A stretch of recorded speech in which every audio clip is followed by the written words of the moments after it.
सम्पूर्णमा नमस्कार। आज चाहिँ यो म हाम्रो जुन डेलिभरी हुँदाको लाइभ बर्थ र यो भ्याक्सिनको चाहिँ कम्पेरिजन गर्न गइराखेको छु। भ्याक्सिनको प्रगतिसँग चाहिँ हाम्रोमा के देखियो भन्दाखेरि चाहिँ कसरी हुन्छ इन्डिकेटर बढाउने भन्ने किसिमको एक किसिमको कम्पिटिसन देखियो। त्यो राम्रो चाहिँ राम्रै हो, तर इन्डिकेटर बढ्दै गर्दाखेरि त्यसको क्वान्टिटी बढ्दै गर्दाखेरि इन्डिकेटरले दिने इन्फर्मेसन र त्यो इन्फर्मेसनको चाहिँ विभिन्न ठाउँमा लिङ्कहरू हुन्छ होइन।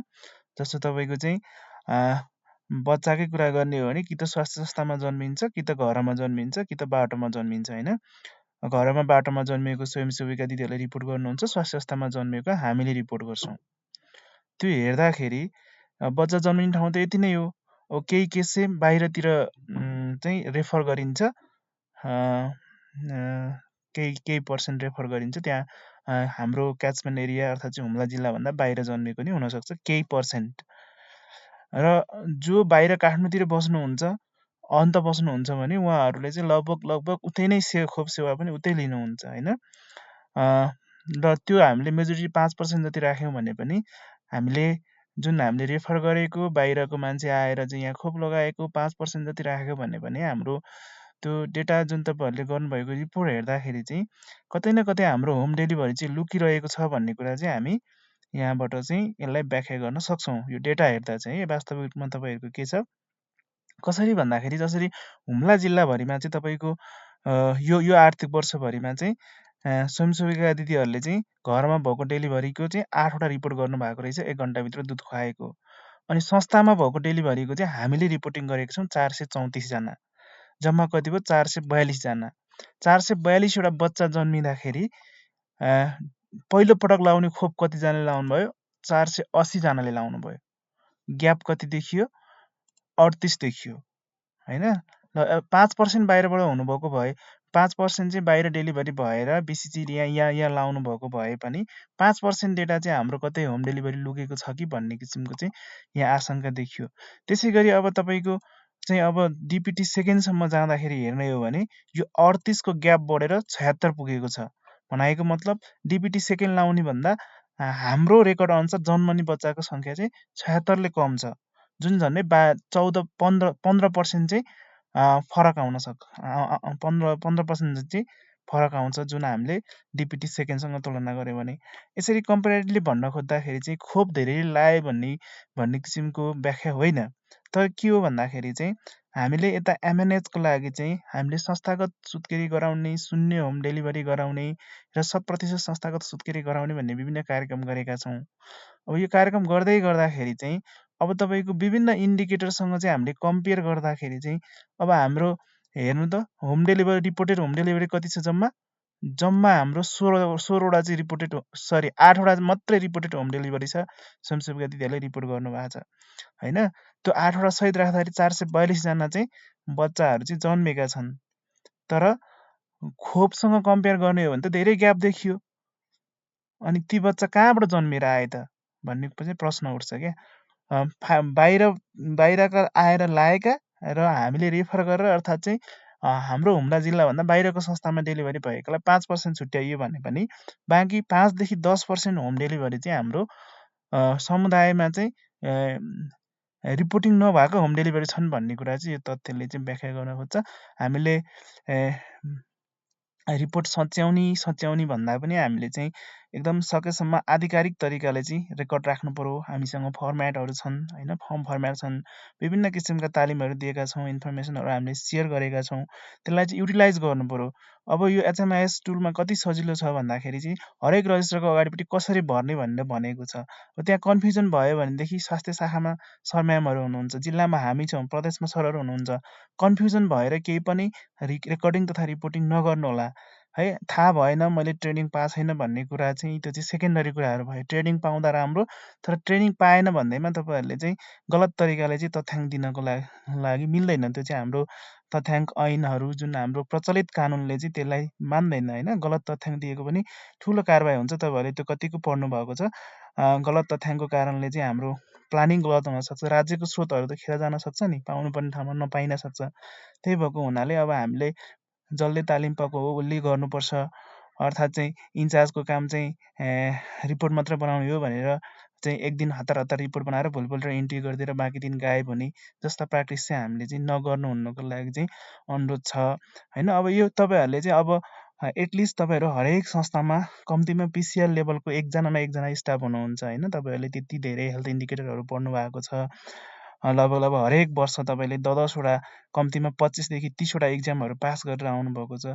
त्यहाँ त हामीलाई त्यो बेलामा त ल एनडिएचएसको रिपोर्ट आयो भनेपछि हामी हतार हतार डाउनलोड गरेर हेर्थ्यौँ होइन। त्यो बेलामा छुट्टै महत्त्व हुन्थ्यो।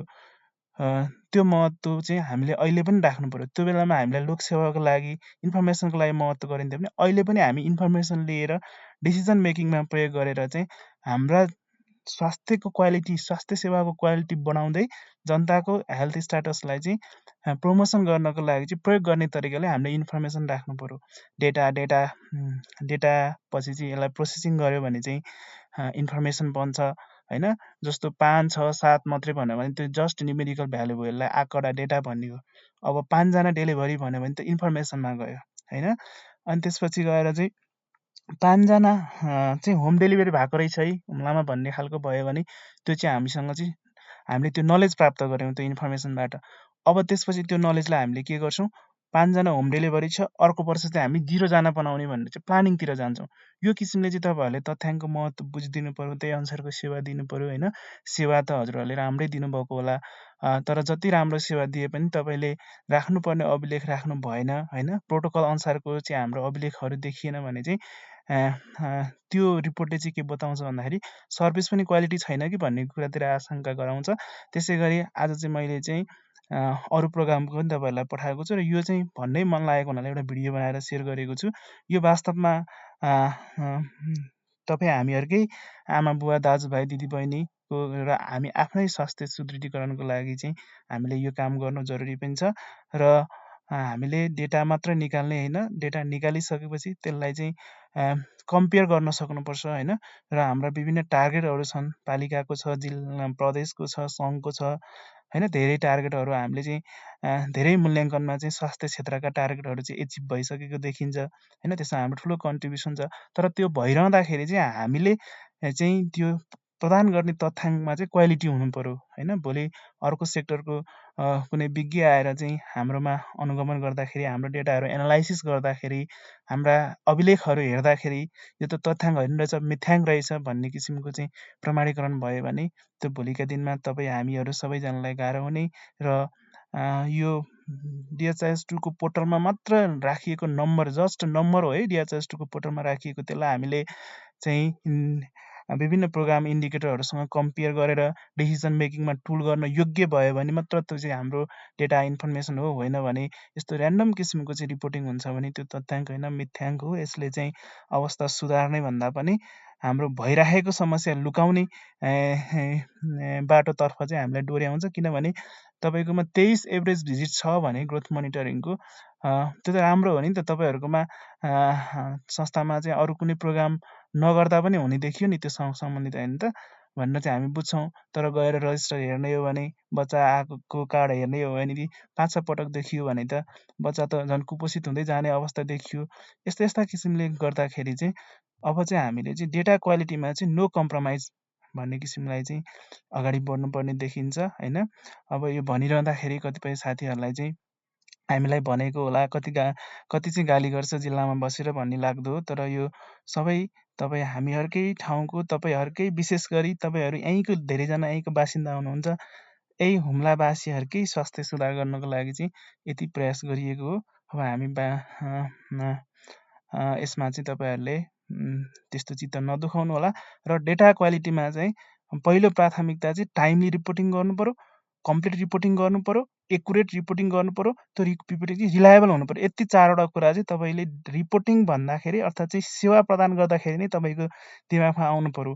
सेवा प्रदान गरिसकेपछि चाहिँ हतार हतार निस्किने, भोलि गर्छु भन्ने होइन, काम साँचेर राख्ने काम गर्नुभयो भने तपाईँहरूको अभिलेख बिग्रिन्छ। रेकर्ड बिग्रिसकेपछि चाहिँ रिपोर्ट बिग्रिन्छ। रिपोर्ट बिग्रिसकेपछि DHIS2मा त्यस्तै जान्छ। कतिपय अवस्थामा रिपोर्ट सही बनाउँदै ट्याली सिट सही भर्दा भर्दै पनि तपाईँहरूको जस्ट इन्ट्री गर्ने बेलामा पनि धेरै इररहरू देखिएका छन्। हामीले धेरै संस्थामा त्यो पनि देखेका छौँ। त्यही भएको हुनाले कम्तीमा अभिलेख राख्ने, रिपोर्टिङ गर्ने धेरै टाइम लाग्दैन। तपाईँहरूले 1 हप्ता महिनामा टाइम दिनुभयो होइन, तपाईँहरू सबै स्वास्थ्यकर्मीले 1 हप्ता महिनामा टाइम दिनुभयो भने तपाईँकोमा त डटा सिस्टम छ, छुटेको अभिलेख पनि राख्न सकिन्छ। फोन नम्बर त्यहाँ लेख्नुभयो भनेदेखि केही विवरण छुटेको भए सोध्न पनि सक्नुहुन्छ।